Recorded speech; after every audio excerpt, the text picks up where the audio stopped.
What's going down, man? It's Donnie Houston. Check it out, man.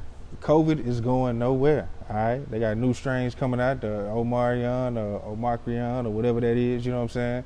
But hey, man, we going into year 2 of this thing, year 3 really. You know what I'm saying? And the only way to make sure you're safe is to stay safe. You know what I'm saying? So, listen, I need you to go to findcovid19test.com. They're doing COVID tests, swabbing. You know what I mean? You can get them to come out for your company, for your kids' football team, anything you have going on, man. So find COVID19test.com, man. You need to get that today. Take care of yourself. Make sure you and your loved ones are safe.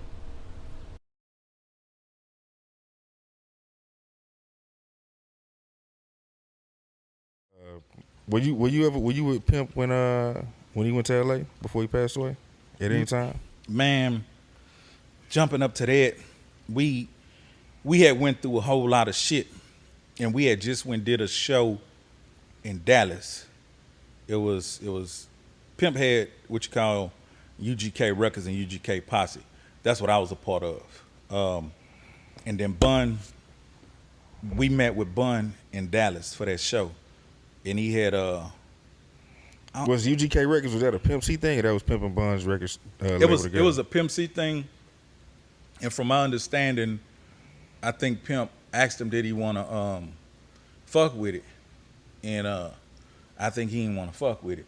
Now, I can't call that 100% truth because it's only hearsay.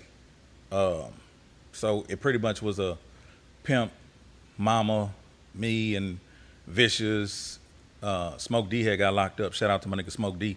He out doing his thing. He just dropped a new video. R.I.P. Vicious. And it was me, Smoke, and Vicious at the first time. Once he got out and we started, that's why you would see us like in so many of the videos. Like if you look at the videos now, you'll see me now because you know who I am. But after that, he started putting different people in positions to be down with us. He was fucking with artists who already was out who had a name. He's fucking with MC8. The nigga Crime Boss used to be with Flip. He was fucking with him. He was gonna fuck with the chick named Boss. Boss, yeah. She should be, yeah. He was gonna fuck with her.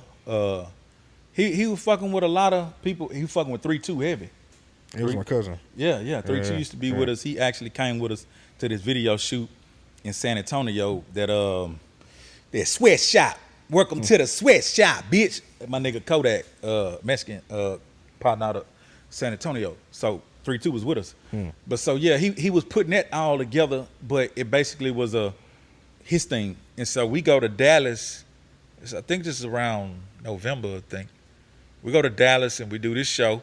The special guest is Chameleon now, you know. He come out on stage. Shit crunk as fuck, man. I got whole stuff and numbers in my back pocket, man. I'm like, God damn, you know what I'm saying? It's going down. You know what I mean? We go to the room, nigga got motherfucking multiple choice, you know what I'm saying? Hey, man, this behind the scene, man. You got the hits, man. Yeah. Vanilla Sprite, chocolates, caramels, all that shit, yeah. But then I picked the wrong bitch. I picked this little yellow ass, pretty ass little bitch, and this bitch come get in the bed with me and don't want to do nothing. This bitch fucked around and held a nigga out to about 5, 6 in the morning till I had to put her ass out and go find me some real fucking hype. Bitch, you done blew my night. But yeah, shout out. So we in Dallas, and so we go back to motherfucking Houston. Before we leave the hotel, we outside the hotel, and I think this how we leave the hotel, and he asked Ivory P. R.I.P. to my nigga Ivory P. That was another nigga down with UGK Posse that he picked up. He passed away in the shootout with the laws. I don't know how that shit went, but he passed away like that a couple years back. So he asked him, he like, man, you got some drink? And my nigga like, man, I got this little four or whatever. And he like, let me see it. And he like, I can get you some more or whatever. So he take it and he take it to the head like a four or something straight. Pimp? Yeah. Takes the four straight to the head? Yeah. He had got to sipping like that, like over time or whatever? Like, whenever he was doing whatever he was doing, he was trying to keep a lot of it from me.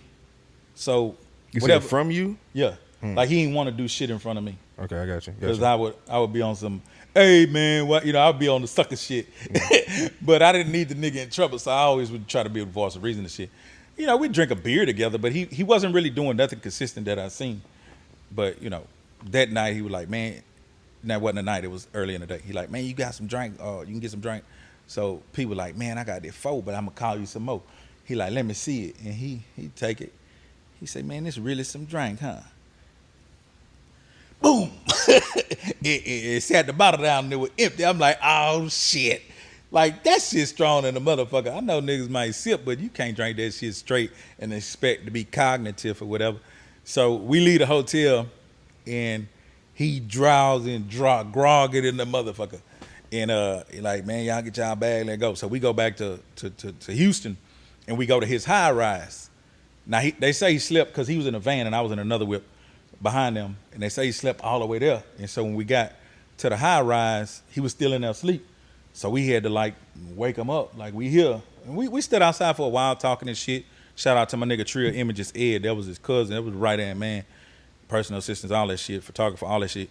So and the bodyguard niggas, shout out to all them niggas, Elliot and I forgot my other nigga name, nigga out of Louisiana. But them niggas was all there, and we woke him up, and we got him up. And we started walking him up to the elevator. And so while we doing that, he like, man, I love y'all, man. Y'all niggas real, man. I finally got a solid team, this and that, this and that. And like, man, we love you too. On some real nigga shit. We had them been through a lot of shit, you know what I mean? But nigga always had love for him. So we got him upstairs. And when we got him upstairs, he was saying, we finna start recording some of this UGK posse shit.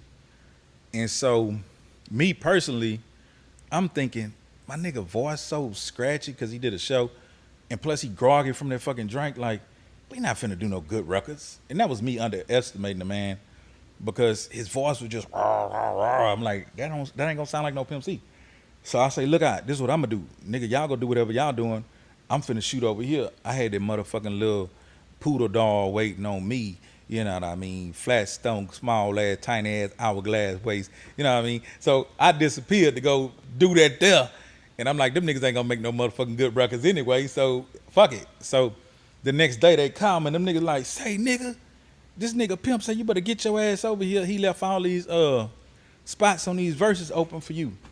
I'm like, y'all niggas did some records? That nigga like, man, we did about 4 records. I said, what they sound like? They said, that shit jamming. Man, they been trying to hold me back, man. I threw my clothes on and shot over there. And them niggas start playing that shit. And that nigga was doing hooks and verses. I say, damn. I'm like, man, let me stop trying to underestimate this man. I don't know this. This man is a fucking legend. Let me stop looking at this man like he ordinary and normal. And so, on some real nigga shit, that nigga left my spots open. And so, like a blazing motherfucking pen, I hear the beat, I write the verse, I go in there, drop the motherfucking verse. What's the next one? Same thing, finish them hoes. And so, he like, we gonna do some more, this and that, this and that. And then we stayed at the high rise, drinking good. Them niggas, hey, I don't know what you was smoking just now. It smelled pleasant. But that shit them niggas was smoking in that motherfucker, nigga, that shit smelled like fruits. That shit smelled like Jamaica. Nah, I don't know. But the shit was live, and we had all these bottles, and his wife was baking pies, and we was in there like family. And then he, he sobered up, and he walked around, and he started like pointing at different niggas. He like, man, you gonna do this, you gonna do that, man. We gonna put out this project. The project was called UGK Posse. We got the big nuts. And he called it that because he was gonna kind of emulate Dr. Dre the Chronic, and he was gonna put us in position like that. And he was like, you my Snoop Dogg, boom, boom, boom, you my RBX, or boom, boom, boom, whatever. And so he was giving us all these different things to do. And so I remember one particular time, Corey Moe was there too, a couple of other niggas, my nigga Bankroll Jones, TOE, my nigga DJ Beto, my nigga Big Bub, shit, boy, if I miss your name, Bundy G, my nigga, my kinfolk, motherfucker Messiah was there, but that was pretty much the whole UGK posse. And so he was like, you could get on this record, and I want you to, he was talking to Ivory, he like, I want you to do a pimp intro on it, like talk that pimp shit. And so Ivory was like, man, I don't want to just talk on it, I want to rap on it. He like, man, just do what I'm asking you to do on this one. And he tell another nigga, man, I want you to do 4 bars or something. He like, man, I want to do a whole 8. So I stood up, I said, nigga, I don't give a fuck if I sneeze on the motherfucking record. nigga, my name gonna be on the record. You know what I mean? Y'all niggas tripping. Let's get these records done. And so we stayed there for a couple of days and shit. And he was like, man, I gotta go to LA, this and that, this and that. And I didn't think like, this would be a trip I would go on. Cause when he did certain shit, he would take Ed with him. And I was going on mostly the shows, the promos. I started being his opening act after an incident, you know what I'm saying? And I started being the merchandise man. And that was just from us going to, I think we was in Lafayette one day, and I had a Louis Vuitton bag draped across my shoulder. He actually hosted a project for me called Block Stars after he got out. That was something he promised me he would do. And so it's just so much. So he hosted that project after, a couple months. I'm like, damn, I thought you was going to do my project. He like, bitch ass nigga, I'm going to get to your project, nigga, this and that, this and that.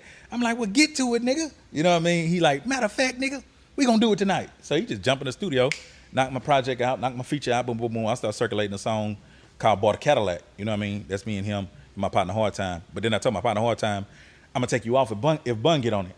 And I told my partner that from the jump because I seen the vision. I wanted Pimp and Bun on that bitch. So if Bun gonna get on it, I'm gonna take you off it. Bun got on it, I took my nigga off it. But it is a version of me pimping Hard Time and then me, Pimp, and Bun. So we go from the studio doing that type of shit, and then he like, I'm gonna go to LA, this and that, this and that. And like I said, I was going with most of the shows and appearances and different things like that. I wasn't expected to go on a trip like that because it wasn't like he was gonna do shows. He was gonna handle some business. But on his way out, he was like, man, I'm gonna get this budget. I done visited some labels to get us going, and a lot of these labels ain't talking about giving us no real kind of money because you niggas don't have sound scans or proven. We all were underground artists. Like myself, by the time I connected with Pimp, I probably had 20, 30,000 CDs in the streets out the trunk, you know what I mean? But if it's not being sold and scanned, like niggas don't know about that shit. But he knew, because he knew everywhere we would go, niggas be like, what's up, Heezy? So he wasn't surprised about it. Like he was in DC and he was talking to some nigga like, where Heezy at? Like, okay, boom, that nigga that be on his own. So he was like, man, I'm gonna get all this money, we're gonna come back, we're gonna get these UGK chains, we're gonna do a deal with like Chrysler or something, we're gonna get these Magnums and Chargers, and we're gonna get out there and do our thing. We're gonna put out these motherfucking mixtapes independently. And I was excited about that because he and I had already started doing business on their old catalog. Like he got permission to get some of that old catalog from Jive, boxes and boxes of CDs and shit. And then he got permission to put out an album before the album. So he pressed up like 10,000 copies of that. I think it was Still Riding Dirty. It was the cover of him and Bun in the whip. Boom, boom, boom. I forgot what it was called, but we had actually 10,000 copies sitting in that motherfucking Corey Moe house. And I and a couple others was actual distribution. So I knew like some connects, some one stops and shit like that. Shout out to my nigga Hezeleo. And then there was another nigga down with Slim Thug. And I forgot that nigga named Little Short Ass nigga. Nigga used to get at me and get like a bunch of CDs. I come right out here and drop the nigga boxes of CD, keep it going. So I was knocking a dent in all the CDs and shit. And so he was like, when we do the UGK Posse one, we gonna do it like that. And that's how y'all niggas gonna eat.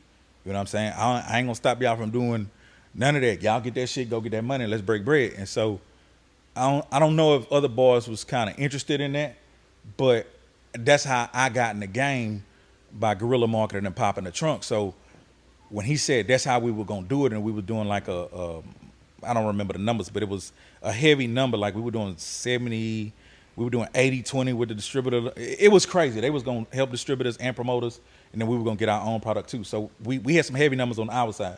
So I was just excited about that because we were finna do so much. And so I shot to PA to kick it with mama and handle business and do some of the shit I needed to do. And he shot out to LA. And I remember I was going to Mize print shop on 25th Street. I was by the graveyard and shit. And my partner named Mr. 3, that nigga called me and he like, man, you heard the news? I'm like, what you talking about? And nigga say, man, Pimp passed. Donnie Houston.